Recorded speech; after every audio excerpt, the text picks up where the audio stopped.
Okay, welcome back. Thanks so much for being here. I'm really excited to record this episode because I think this is something that anyone listening can find value in, and there's a lot of uncertainty or ambiguity or misrepresentation in the marketplace about this whole manifestation thing. So I want to really ground today's episode in some, timeless wisdom, but also science as well, to support what I'm about to share with you, because I really do believe that it could be the game changer that you've been waiting for. So, if you're an impact-driven entrepreneur who might be feeling stuck, overwhelmed, or, spinning the wheels, but not really getting the results that you want, this episode is for you. But, even if you're not an impact-driven entrepreneur, if you're maybe like a corporate professional with big dreams of progressing into a leadership position, or maybe you're single and you want to attract, the right soulmate for you, or, come 2025, you're looking to step into a fitter, stronger, healthier body, the concepts and the ideas that I share with you are going to be valuable nonetheless. So thanks so much for tuning in. I'm really excited to dive in. I just want to set the agenda, I suppose. What I want to walk through is really how to use your mind to not only get what you want in 2025, right, but also to create impact and, to do so in ways that are deeply fulfilling, right? So this is really an intention to support you in using your mind for good, right? I'm sure there are lots of, cool things that you want to acquire and achieve. This is really designed for those who want to tap into the power of their mind to create impact, to support people or planet in whatever work that they're doing. So I'm going to be sharing my personal story from, being a very lost, desperate, hopeless corporate professional caught in a very vicious cycle of self-loathing and substance abuse, all the way through to building a company in the mental health space, growing it to over 100 people and positively impacting the lives of thousands around the world in about 2.5 years, and really fulfilling my vision of doing so, especially when, I was actually in a dark place, so dark that I even considered taking my own life.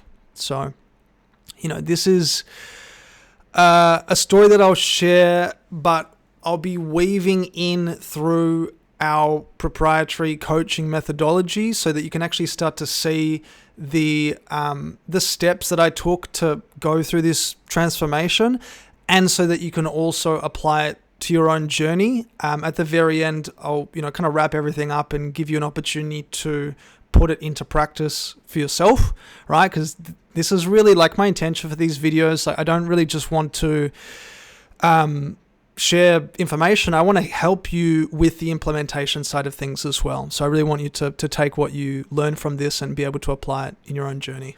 So like I mentioned before, and if this is your first time here, our methodology really supported by 3 pillars: vision, identity, and non-attachment. And how these pillars are rooted in neuroscience, behavioural psychology, metaphysics, and timeless ancient wisdom, including Buddhist, Stoic, Hindu philosophies, to name a few. Really so that you can unlock your potential, right? And support the work that you're doing in making a difference. I am also going to make reference to an absolute weapon of wisdom, knowledge, and compassion, Dr. James Doty. He's a very well-renowned neuroscientist out of, I think it's Harvard. I think it's one of the Ivy League schools. I'm sure it is. Don't quote me on Harvard, but he's very well-renowned, and he has actually broken down what manifestation looks like purely through the lens of neuroscience. Because, like I mentioned before, I think there's a lot of ambiguity and the way in which we quote unquote manifest or achieve the things that we want can be lost in translation depending on who you're listening to. I know for a very long time, trying to apply these principles to, grow my business and impact, I felt quite lost and kind of, just confused and overwhelmed by the different strategies that I was being bombarded with on my social media feed. So, if you can relate to that, then you're in the right place. My mission is really to make it as simple, straightforward and evidence-backed as I possibly can, so that you can actually walk away with actionable insights to transform your mindset and manifest the results that you want, right? How good. So, before we dive in, I also just want to acknowledge that this is more than just about achieving goals, right? I think a common trap that we can fall into, certainly one that I've fallen into, is that it's all about achieving the next thing, right? But if you've gone through this process, right, you'll notice that the feeling that you get when you achieve the thing is quite fleeting, and it doesn't last. What does last is the kind of person you need to become to make these goals inevitable, right? This new version of yourself that you step into, and the feeling of peace and gratitude that you carry with yourself as you go through this transformation. The juice is in the growth, to quote the GOAT, Tony Robbins. It's not about achieving the goal, it's about the person that you become along the way. And I really want to lean heavily into that, because this identity piece is really going to make a massive difference for you as you take your business from where it currently is to its next phase of growth and impact, so that you can unlock the fulfillment, the abundance, the prosperity, the the legacy that you want to leave as well. So yeah, grab a notebook, get comfortable, and yeah, let's get started on creating your most impactful year yet. So to begin, I just want to take you back about 5 years ago. I was working in a variety of different jobs in the pharmaceutical industry, in digital healthcare, in cybersecurity, and in some of those jobs, I was feeling quite lost and unfulfilled, working for bosses that created a relatively uncomfortable environment for me psychologically. And, whilst I was experiencing this, I was also still trying to process my parents' divorce, which kind of hit me like a ton of bricks, and led to me turning to unproductive coping mechanisms like drugs and alcohol. And it took a massive toll on my mental health, as you can probably imagine. And going into these workplaces where, I was, on some accounts bullied and discriminated against on account of the mental health challenges that I was grappling with, but also, just feeling a distinct lack of empathy and care and support from those people who I was working with. And it really, it was a really difficult time in my life. I was also, like I mentioned before, just swept up in this vicious cycle of substance abuse, to a point where I was at a music festival that I decided to go to last minute. I was on a very unhealthy amount of different substances, which put me in a very chaotic state. I had a panic attack, and I thought that I had died, to be frank with you, and it was really confronting. I desperately wanted to leave as soon as possible because I felt very unsafe there, and I jumped in a car and started driving, and within 1 kilometer I was pulled over by the police, by the drug bus, and tested positive for a few different substances. I went to court. I lost my license. I lost my job. It was like, it was what some would refer to as rock bottom. And it was, probably the most intense amount of self-loathing that I'd ever experienced in my life. It was, like I said earlier, I definitely considered ending my life at that point in time.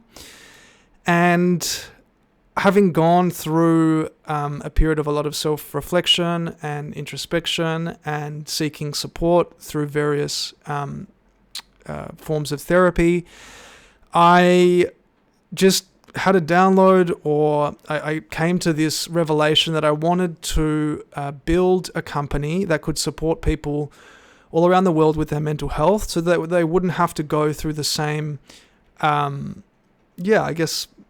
desperation and turmoil and suffering that I had gone through. And so at that point, I do want to just acknowledge the first step in this methodology, which is creating a vision, right? Having a clear, inspiring vision is super essential, right? It is, it's the foundation for, on top of which, manifestation or, goal achievement takes place. And I got to work, I got to work building a vision of this company and what it would look like, and who I would be working with, and how many people we would be serving, how I'd be feeling as well. And in this process, and I'm just going to lean into just the theory of this approach in our methodology, is when you sit down and you create a vision, right, and you write out your vision in the present tense, and you make a concerted effort to include as many of your, or as much, if not all of your 5 senses into it, to really recreate the feeling and the essence of what it would be like to have already achieved it, right? That is incredibly powerful for being able to penetrate your subconscious mind, which is really important. And there are going to be other episodes on the subconscious mind, but just at a high level. And if you're here, you've probably heard about the subconscious mind and its power. But the truth is, it is responsible for 96 to 98% of the results, perceptions, and behaviors that we have and execute in our lives, right? And our conscious mind is only responsible for 2 to 4% of our results, perceptions, and behaviors, right? So with anything that we want to achieve, right, it's super important to rewire our subconscious mind, to rewire your subconscious mind like you already have it, to support you with the process of executing on your vision, right? So writing down a vision is one thing. Listening to the vision on a recording, which is something that, I do daily, is another thing. Speaking it out aloud in front of the mirror can be very powerful while making eye contact with yourself. And actually sitting down, lying down, closing your eyes, and taking yourself through a process of visualization is super powerful as well. And the reason for that is because when you visualize, you are using your imagination to create memories of a future that doesn't exist yet. So what does that mean? It means that you're starting to create new neural pathways in your brain to replicate the neural pathways of someone who has already achieved your goal. How is this possible? Because your brain can't tell the difference between a real experience and an imagined experience, right? And there was a famous study done in 2005. It was in Time magazine, where a bunch of researchers from Harvard sat down with piano players and got them to play the piano, and then got another batch or another group of people to simply imagine playing the piano. And they noticed that the same parts of their brain lit up, and those neural pathways fired and wired in the same way as those piano players who were actually playing the piano. So what this tells us is that when you are creating memories of a future that doesn't exist, your brain, because of its neuroplasticity, is able to build out these new neural pathways, and then you become available to the thoughts and ideas and the intuitive impulses and inspiration from your subconscious mind to support you with the process of executing on this vision, because your brain is already looking like the brain of someone who's already achieved it. And someone who's already achieved it would know how to achieve that goal. So it's vitally important that you then take action on the intuitive impulses, inspiration, ideas, thoughts that come to you as a result of this process of visualization. Now, it's not a one and done process. This is something that, I engaged in daily. I used all kinds of resources from great teachers like Joe Dispenza, and a variety of others that don't come to mind right now. And that was really vital for, creating this mental map, and putting me in the right physiological state, which we'll get to shortly, so that I could experience my vision of having built a company that supported people all around the world with their mental health, before I'd even achieved it, right? So this is super important to start the process of manifestation, if you like, right? Now, this is where I think a lot of people trip up, right? And this is where I tripped up as well in the beginning of my journey, right? Many people think that if I just visualize my goal, if I sit down and I imagine myself having achieved this goal, then a genie is going to show up and just give me the growth and the impact and the fulfillment that I've been dreaming about, right? If only, right? Which is why the next pillar of our methodology is as vital, and that is identity, right? So this is important to align your identity with your goals, to shift your self-concept to become the type of person who achieves your vision, right? So this is, what can help you with this process is to actually ask yourself, what are the habits of someone who's achieved this goal? How would they be spending their day? What are the thoughts that they would be entertaining? What are the beliefs that they would have about themselves, about their worth, about their ability to achieve? What are their beliefs about business and money and relationships and how hard or easy it is to build relationships? How would they respond to a difficult day? How would they respond to a great day? Right? It's really building the psychological blueprint and identity of this person so that you can step into it and embody it, right? Because when you're thinking like this person and you're feeling like this person and you're acting like this person, right? And you're taking the action steps that this person would take to achieve their vision, then physical reality must catch up, because the outer world is simply a projection of your inner world. It's a projection of your thoughts and beliefs. More on that later. That's a whole nother discussion, right?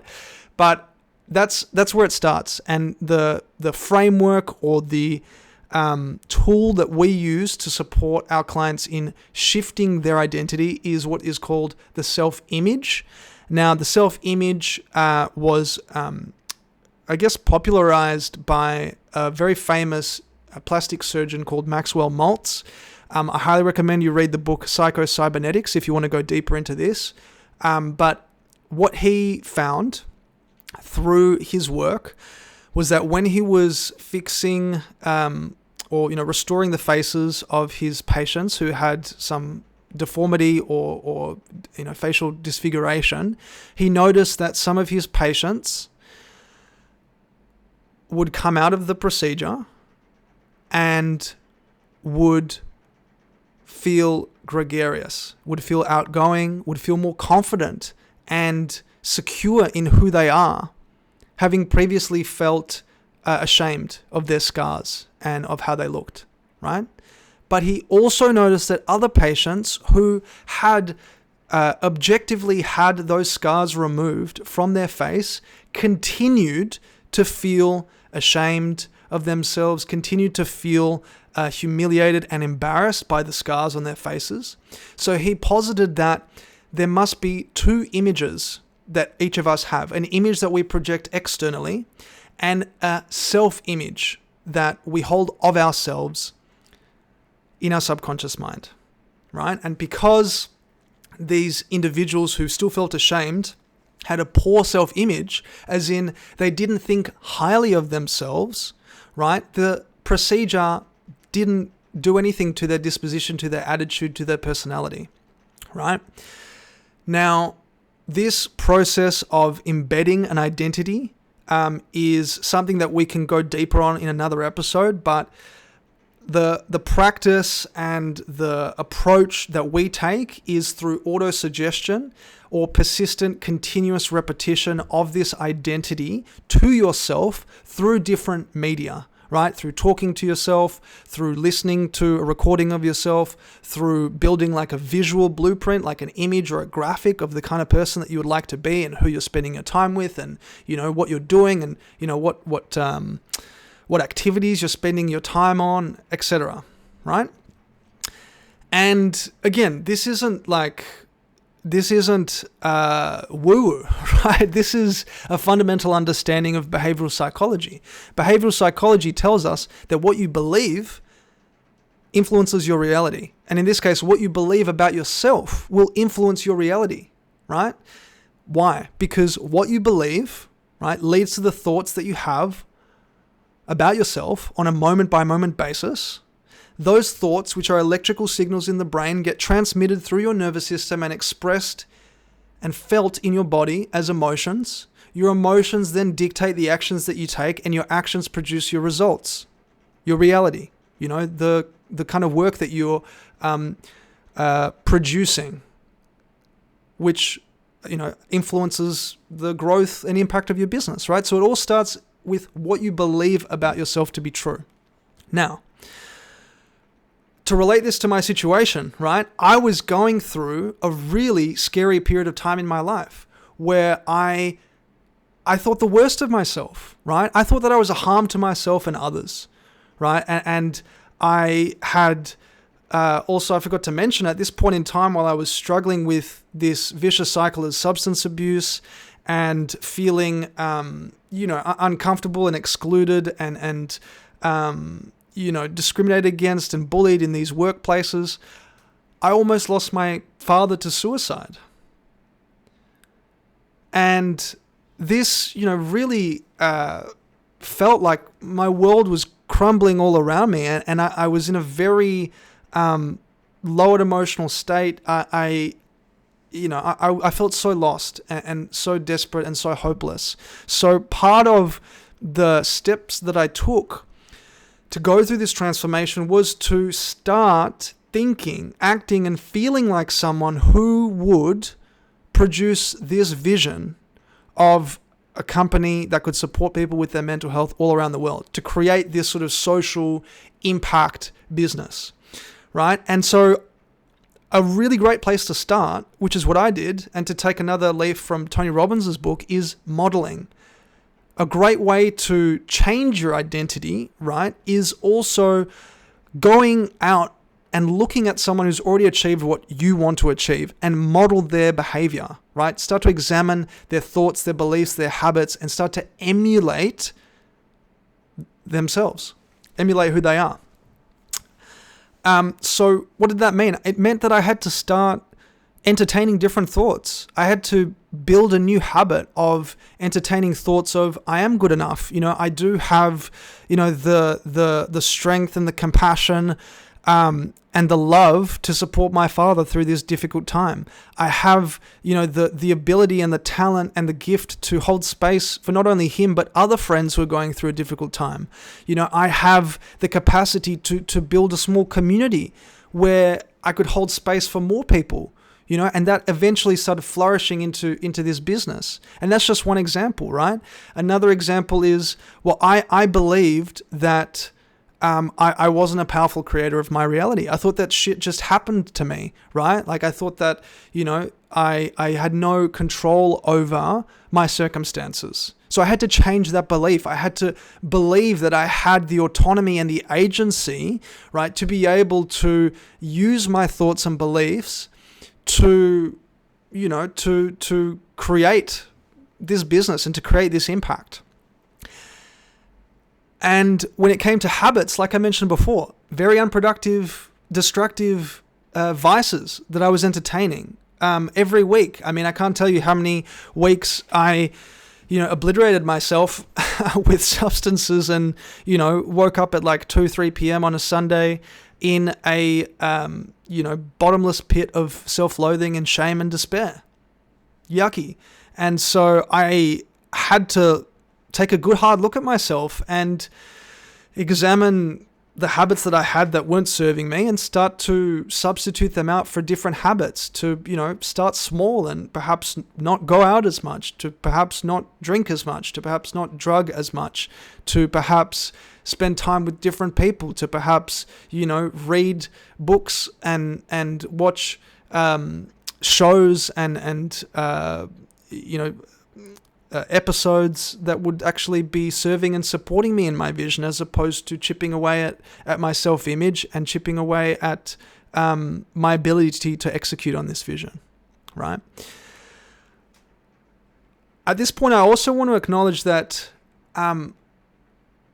changing your identity may not always necessarily be about doing something more. It could just be about letting go of what's not serving you currently, right? And I like David Bayer's analogy when he talks about building a beautiful statue out of clay. The sculptor who sculpts a very like a Rodin or a very virile sculpture of a Greek god doesn't just start with a hunk of clay and then, puts on like a Mr. Potato nose and eyes. He starts with a raw block of clay, like a rectangular prism of clay, and then starts to shave away to create the masterpiece that lies within.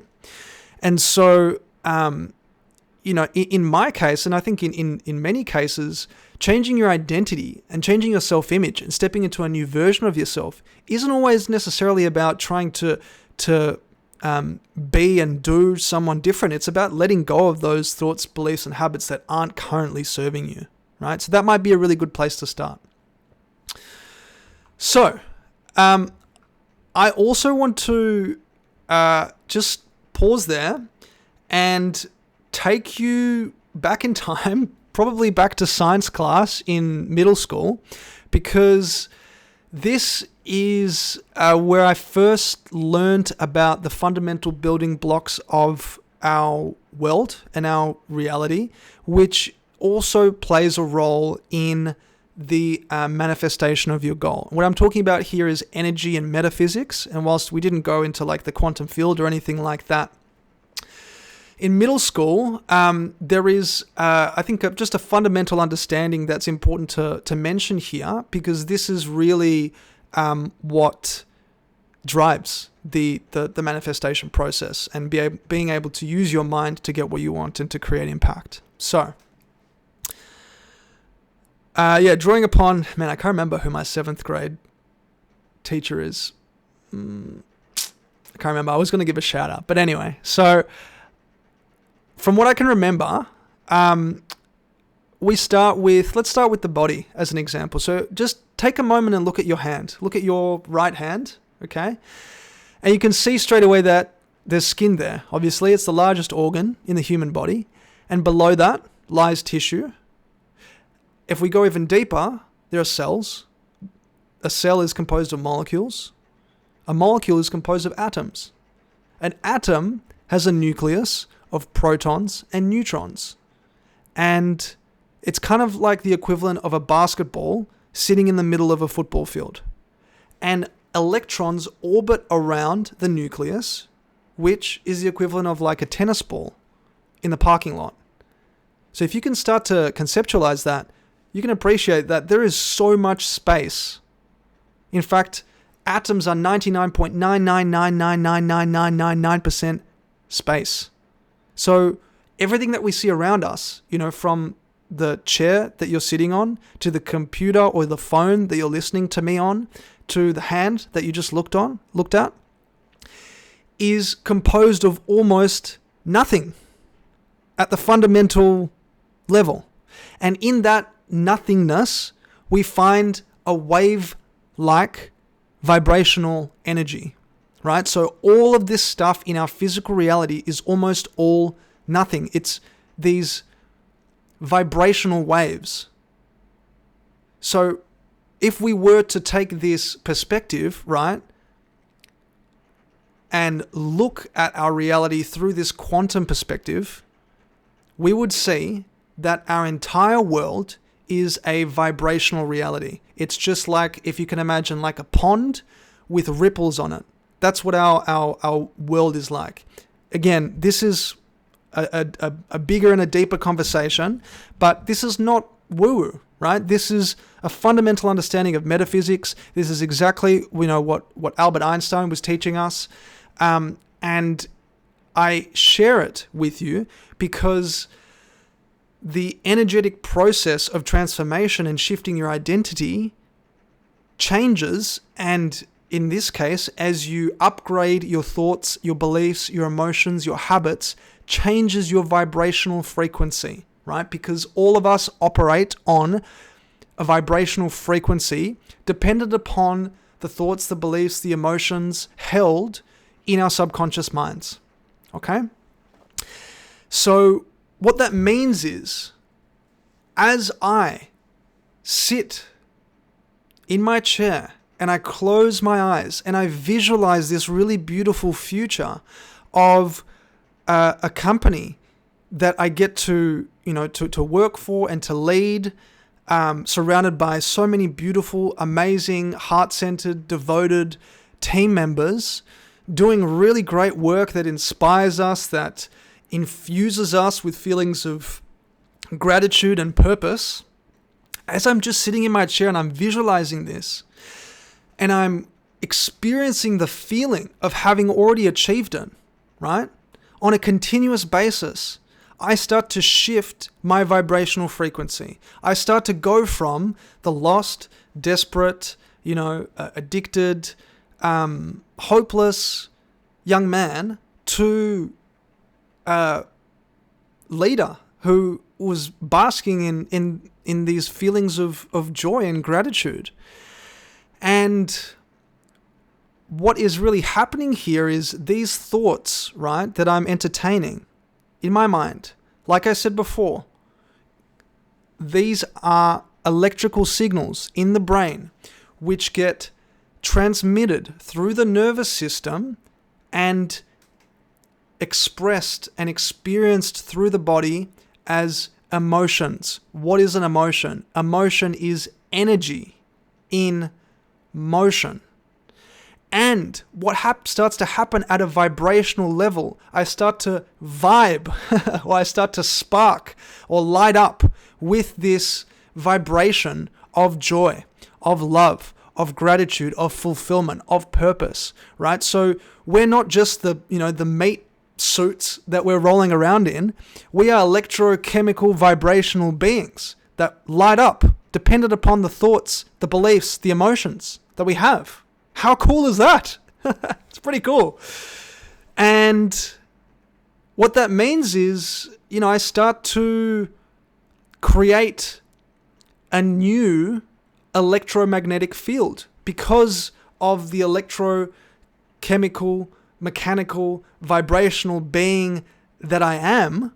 I start to attract certain people, certain conditions, certain circumstances that are operating on the same vibrational frequency that I am on, right? And so what that meant for me was, as I was going through this practice and I was visualizing and I was, making a concerted effort day in, day out, how can I start to think like this person? How can I start to act like this leader? How can I start to feel the emotions of already having achieved this beautiful vision, right? I'm vibing.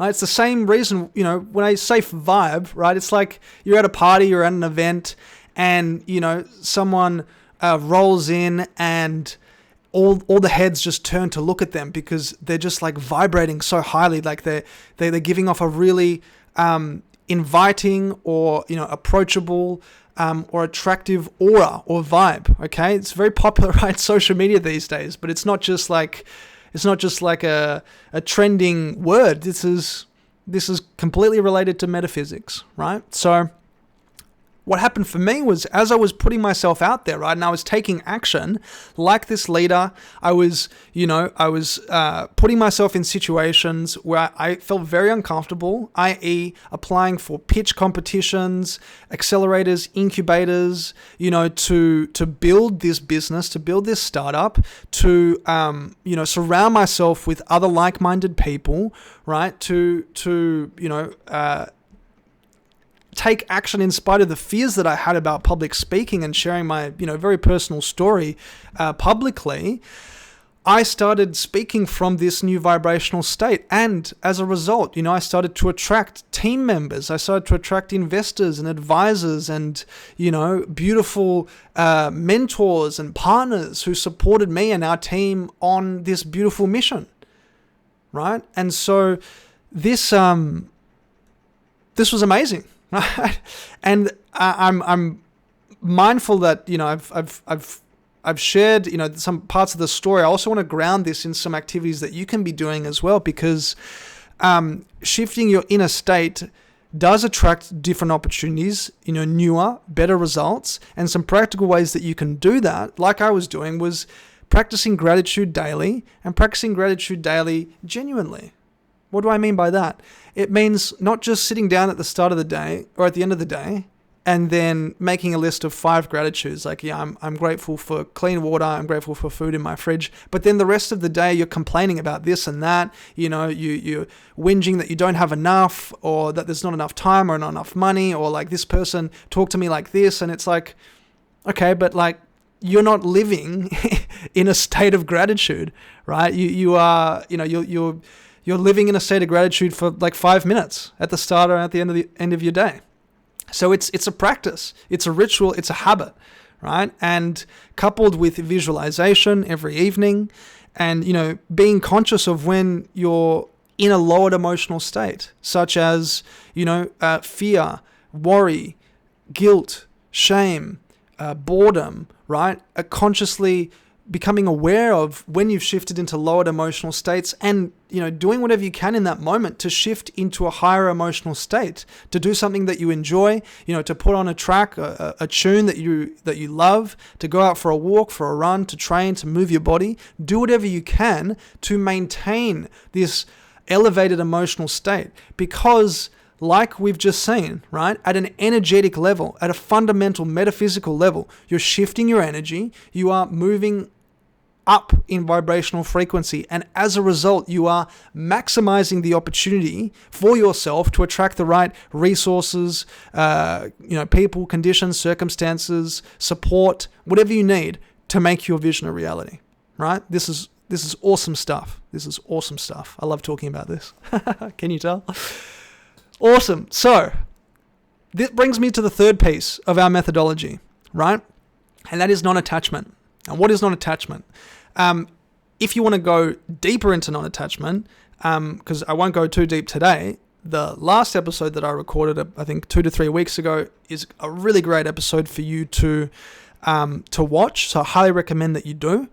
But non-attachment, in a nutshell, is effectively learning to let go of the need to control certain things. Like letting go of the need for my vision to manifest in a particular way. Like I need this, client to work with me. I need this, person to help me out with this. Like, no, right? It's letting go of outcomes. It's becoming a process-oriented goal achiever, enjoying the process, letting go of any worries or doubts. Like, am I good enough? Or, do I have what it takes? Or, God, this is taking so long. Man, I've had my 50th rejection this week. When is it going to happen for me? Why isn't it happening for me? Right?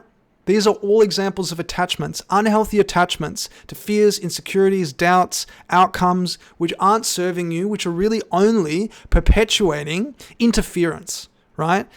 If you are holding on to these attachments, what's happening, at a neurophysiological level is you are switching on your sympathetic nervous system, which is turning on the fight, flight, freeze response. You're stressing out, and you're actually limiting your ability to manifest or to use your mind to get what you want and create impact, right? So the role of non-attachment is really to down-regulate your nervous system And there are so many practices that we can go into. You know, in our program, we use meditations, EFT tapping, a variety of, you know, self-care tools to support you in down-regulating your nervous system so that you can operate from a state of flow, a state of non-attachment, peace, equanimity in the face of rejections and setbacks, of which there will be plenty. Okay, they're unavoidable, right? I don't care what anyone says, any guru out there saying that, you know, this is a methodology that's going to help you create results without any, you know, challenges. I call bullshit, right? There are going to be some serious challenges. You're going to try so many different things that aren't going to work. You're going to put yourself out there on social media and you're going to look, you know, you're going to look ridiculous. Right? And I looked ridiculous, right? And I'm okay with that, right? You're going to put all of this time and energy into a marketing campaign and, you know, pouring all of this, you know, love and time and energy and sweat and blood and tears, and it's going to flop, right? You're going to go out there and you're going to meet with various people and you're going to pitch whatever you're doing and they're going to say no. It's inevitable, right? And it's part of the process of building your character and building your resilience and building you. It's building the person that you're becoming, which brings me right back to the initial point, right? It's not about the goal, right? This is part of letting go of outcomes. It's not about the goal. Are you with me? It's not about the goal. It's about the person that you become along the way, okay? So being able to cultivate non-attachment is vital so that you can let go, right, of the need to control things. You can let go of your fears, your doubts, your insecurities, right? It's a practice. Check out the other episode. It's going to help you really go deep into it and equip you with you some practical tools to implement it. And I must admit, I wasn't the best at non-attachment, you know, during this journey. I was still taking substances. I was still spending some time in stress and worry. I was struggling with burnout. I was feeling really isolated. I was living with so much fear because we were achieving some really great things. We were supporting thousands of people. My vision was actually becoming a reality. You know, we grew our team to over 100 people. We, you know, won a variety of different awards for innovation and impact at a national level. We were doing so well, and I was so afraid of losing the great momentum that we had built. And that fear, as fear does in a prolonged state, manifested into reality. And we had to shut down, and I pivoted to what I'm doing now, running a coaching and transformation company. So I'm not perfect, right? I'm being honest with you because yes, I get it now. Like I get the process now, being able to look back in hindsight at what happened and learning about what I did well and what I didn't do well. And I would say that I was really good at the first two pillars, right? Vision and identity, sort of in some ways. But like I still had some pretty unproductive habits. I still wasn't particularly good at, you know, emotional regulation and practicing non-attachment, down-regulating my nervous system as good as I am at that now.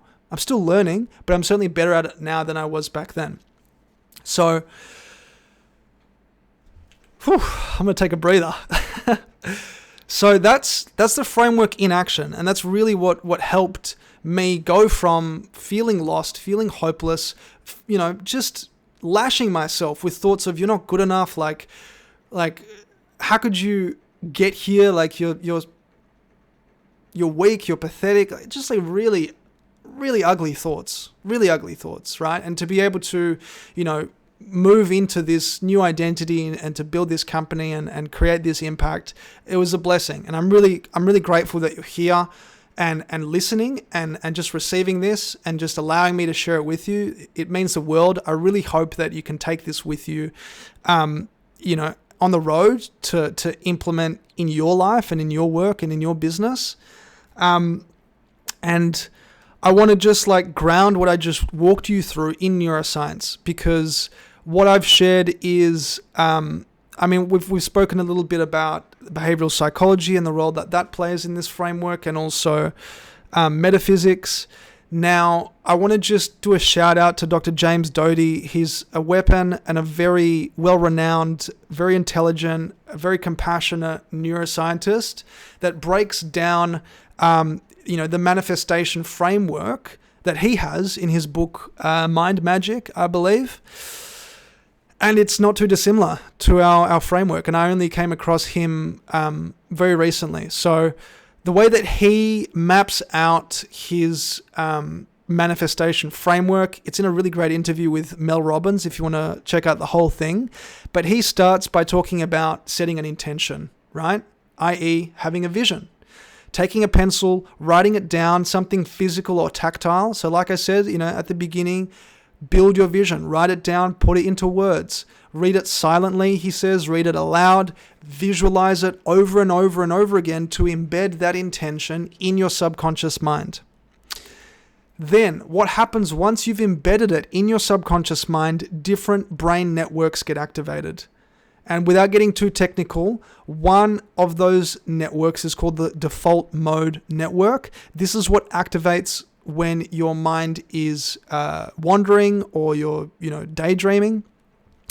And it's self-referential, which is basically where you create the narrative of who you are, of your identity, of what you want, right? So this is a part of the brain which gets activated as you're taking yourself through this, vision, visualization, and identity transformation piece.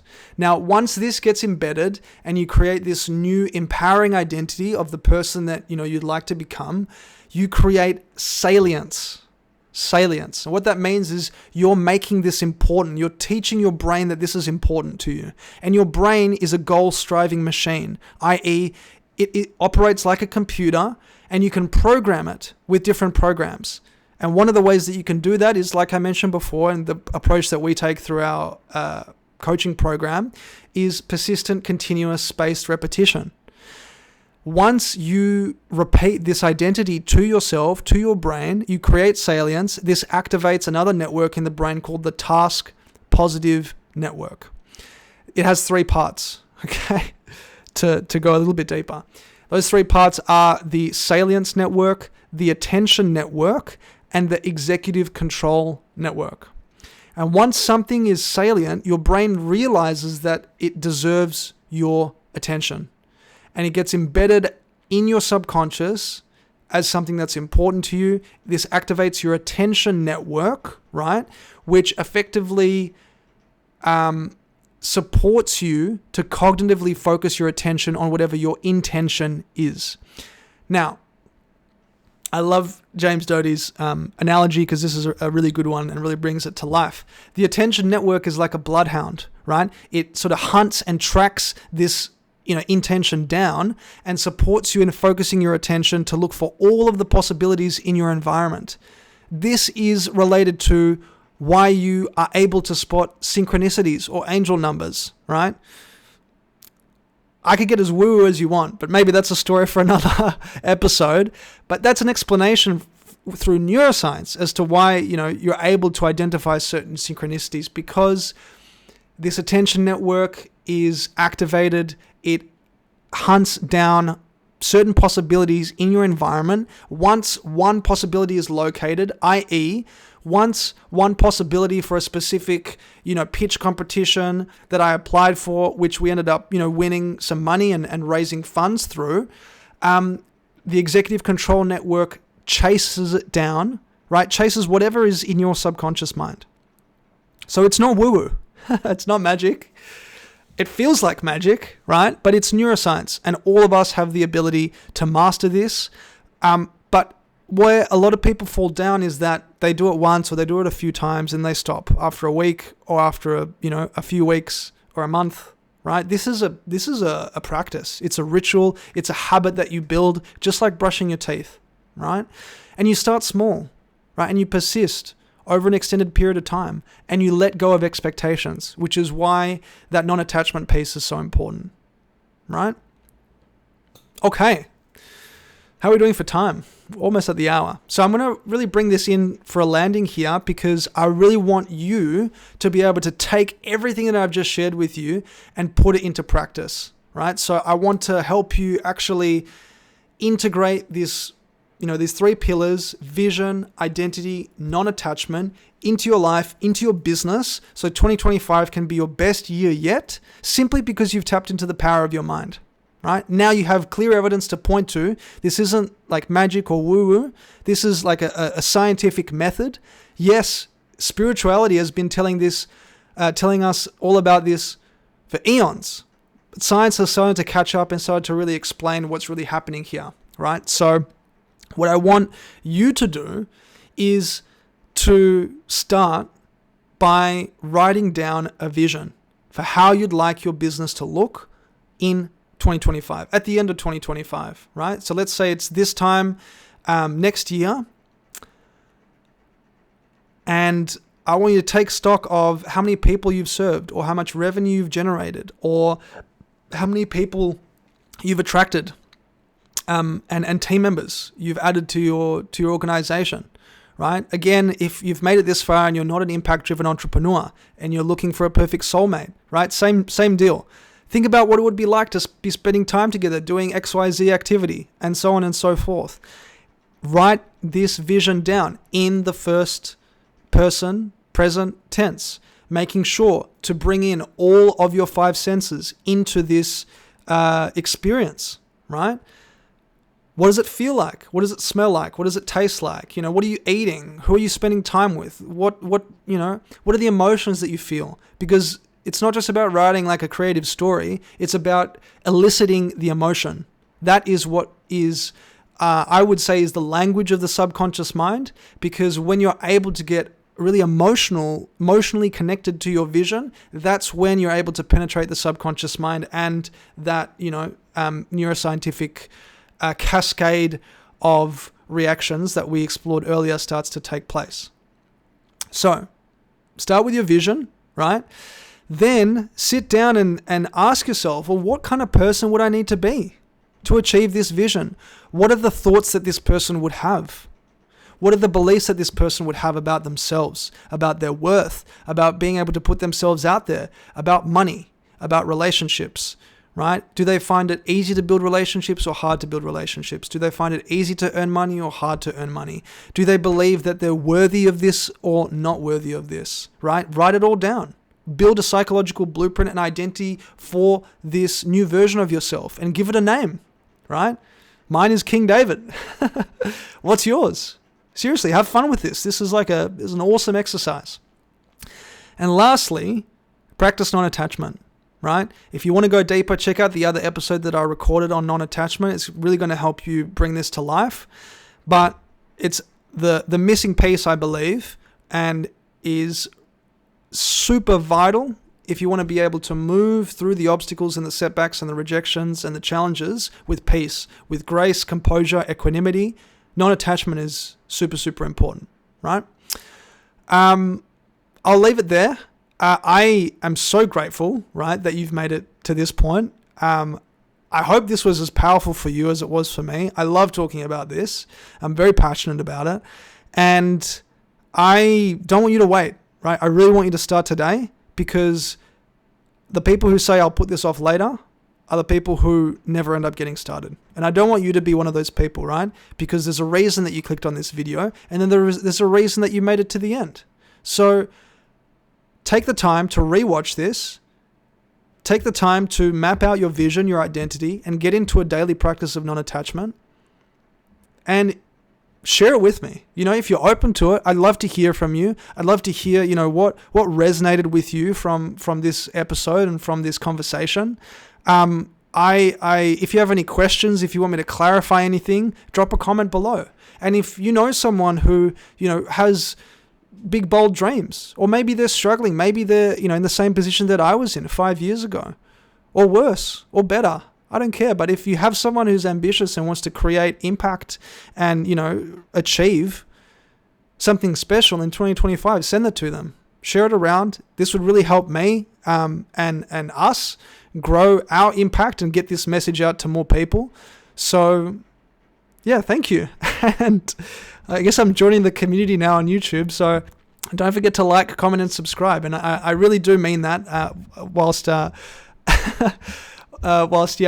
joining the bandwagon, it really does make a difference, because obviously the interaction, the engagement that you have with, videos like these help share it with other people who may benefit from this information and from this material. So please do comment, because I do want to hear from you. And if you want to get in touch with me, please do. My email is david@dmt.care, C-A-R-E. Or you can contact me on Facebook, Instagram, LinkedIn. Let's have a conversation. I really want to help you with this process, because it can be difficult to do it alone. That's why I'm a coach, right? Coaches provide accountability and support to help you stay on track, help you stay committed to your goal, and actually, focused on the road to achieving whatever it is that you want to achieve. So yeah, please reach out to me. Let's get into a conversation and let's make something really special in 2025. Thank you so much.